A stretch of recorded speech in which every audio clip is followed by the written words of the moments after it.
My plan was to get out here at 1:30. It's 3:30.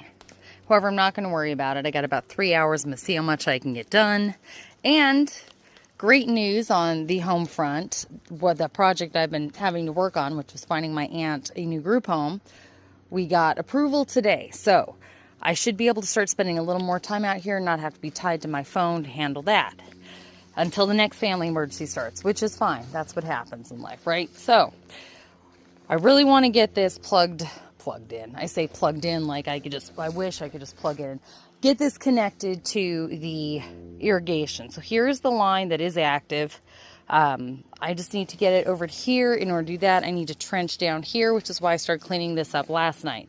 I do want to continue on with this. I'll probably start with just getting all this stuff here weed whacked, getting a lot of these bigger rocks moved here.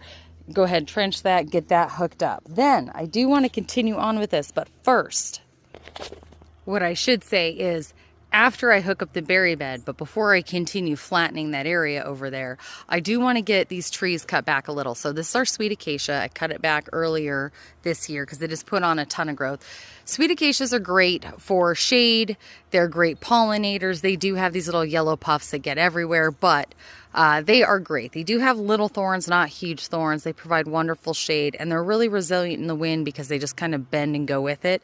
However, because they're drought tolerant, if they do get a decent amount of water, they explode. They get a lot of water because of everything I grow right next to it. In addition, our peach tree, which has put on a ton of growth, it's pretty much tripled in size over the last few months since I hooked up all the irrigation and got them fed. But between these here, which have made the peach tree start to grow out this way to get the sun it needs, and then the peach tree growing out here, these guys are getting a little more shade than I'd like. So what I'm going to do is I'm going to go ahead also and cut back this guy. I'll probably cut them in line with the lemongrass, so right along here, cut all that back. And then I'm going to come over, I'm going to take all the peaches off this tree, because this tree and the next tree, it's not going to ripen before our winter gets here. They're already starting to lose its leaves. It's just stressing out the tree. So we're going to take off all the peaches, and then I'm going to trim back, like I said, on this side, cut it back some, and let it start to come in here and fill out for next year.